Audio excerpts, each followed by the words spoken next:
This life is a great initiation for the soul. Our personal purpose while we're here on earth is to grow as souls. The best way to do this is to live a soul-led life. Living a soul-led life means that we're connected to the whispers of our soul and that we let them guide us each and every day. When we're living a soul-led life, something truly magical happens. We fall into flow with the rest of life. Our souls are connected to an intelligent force that is connected to everything in the entire universe. When we surrender to the intelligence of our soul, we surrender to the intelligence of the entire universe. We surrender to the same potent force that causes the planets to spin, the tides to come and go, the flowers to bloom, and we find ourselves living our destiny life. That is the life that's in the highest expression of who we truly are. I'm Rebecca Campbell, a writer, creative, and the best-selling author of Light is the New Black, Rise Sister Rise, and the Work Your Light Oracle deck. The Brahma Kumaris named me one of the top 100 women of spirit, and I lead heart-based workshops internationally where I encourage people to spend more time with their soul. And that's why I'm here today and what we're going to be talking about in this Soul Calling series. I'm here to guide you to clearly hear the whispers of your own soul and to let this incredible part of you lead your life.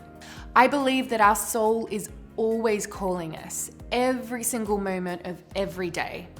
And that if we gather the courage to move from our own personal will to the greater will of the universe, you will find yourself living the highest expression of the life that you were born to live. We all have a personal purpose, which is to live in accordance to the whispers of our soul.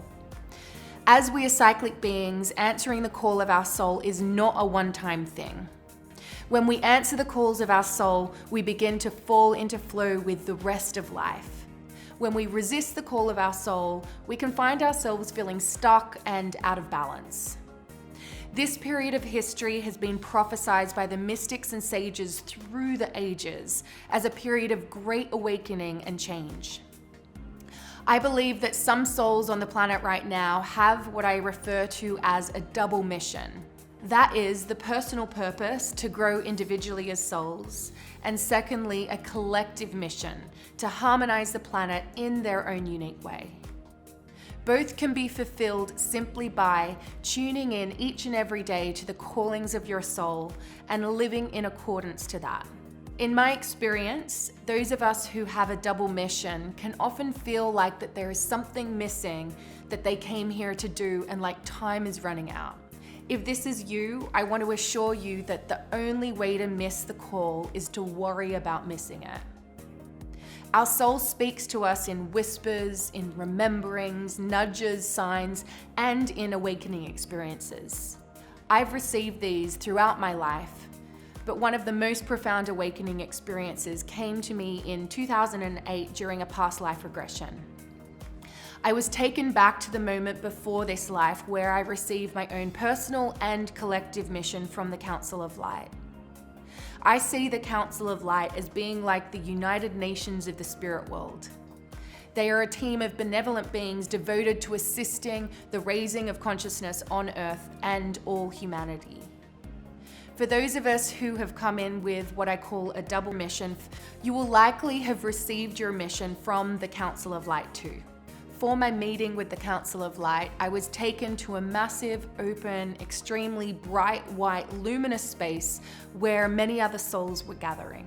While I couldn't see the other souls, I could feel their souls' presence as balls of buzzing, glowing, bright energy. It was hard to differentiate where one soul ended and another began. It was like the best reunion you could possibly imagine.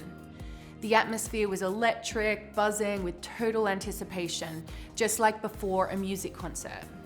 Some of the different souls' energies were familiar, as if I had incarnated with a few of them before.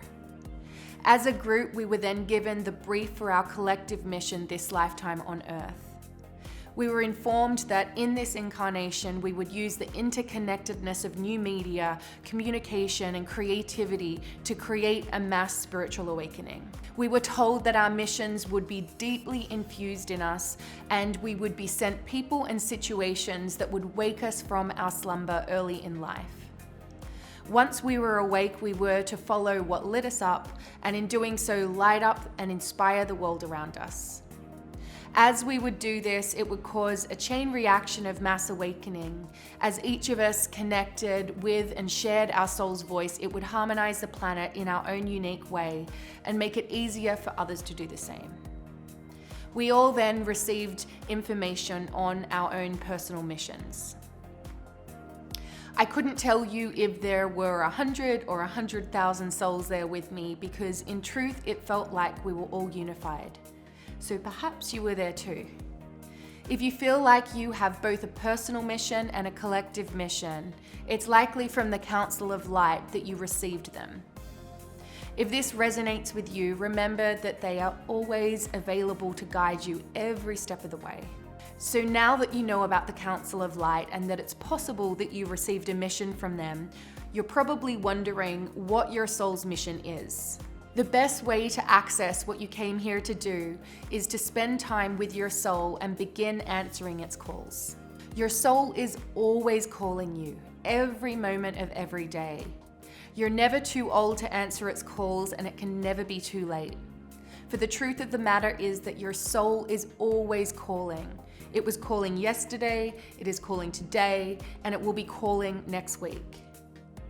I feel it's important to know that answering the calling of your soul isn't a one-time act. It's truly a perpetual conversation. It's not about doing one big thing or finding the one single answer to the great big question of what's my purpose. It's doing hundreds and thousands of little things in that direction over and over again.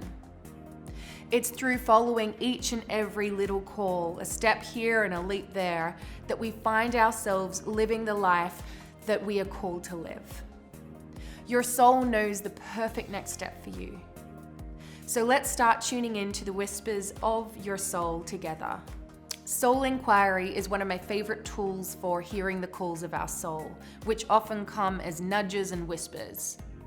If you don't carve out the time to listen, they are really easy to miss. I invite you to join me in hearing the whispers of your soul now.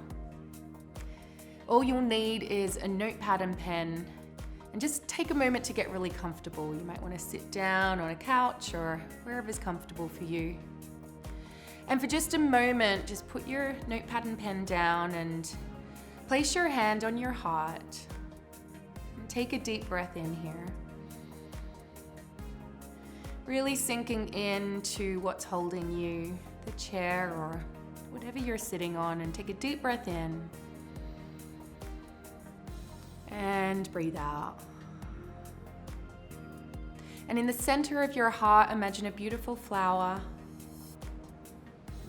And with your next breath, encourage and will that flower to open courageously, petal by petal, revealing a light in the center, this inextinguishable part of you, your soul, your ancient self.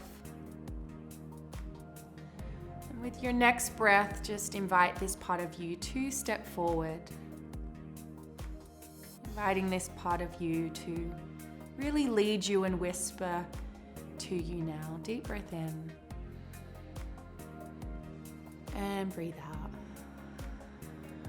So gently opening your eyes and grabbing your notebook, a piece of paper and pen. And at the top of the page, I want you to write the following question. And as you're writing, I want you to not overthink it. Just write what intuitively comes. So the first question to write is, my soul is yearning for, and then write down the numbers 1 to 5 underneath it.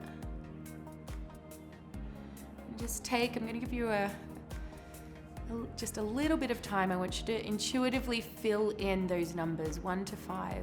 What is your soul yearning for? Soul really speaks to us in yearnings and longings. Just don't overthink it. filling in numbers 1 to 5. What's your soul yearning for? And now turning to a new page, I want you to write the second question, which is, my soul is calling me to, and then write numbers 1 to 5 underneath. And then same thing, same approach, just filling in numbers 1 to 5. What's your soul calling you to do? Don't overthink it. Trusting what comes, and it does not need to make sense. So now looking back at both of your lists, I want you to energetically scan them and circle one thing from each of the lists that jumps out the most. And now looking at the two things that you've circled, I want you to choose one of them. So maybe underline the one thing that resonates the most. And then I want you to write one baby step that you can take today to embody this soul whisper. Don't make it big, make it really, really little. One thing that you can do today in the direction of this soul whisper. So I'd love to hear what came through for you in that exercise. In the comments section of this video, I want you to share your one soul whisper and the baby step that you're going to take in the direction of that soul whisper. Remember that your soul is always gently pointing you in the direction of your highest path and most fulfilling life. What stops most people from living a soul-led life is that they're waiting for the path to make complete sense before they even take the first step. But often the callings of your soul do not make perfect sense at first. And this is why it takes both faith and courage to live a soul-led life. My heart's deepest prayer is that we all gather the courage to trust the whispers and nudges of our souls. For when we do, we begin to move in harmony with the rest of life.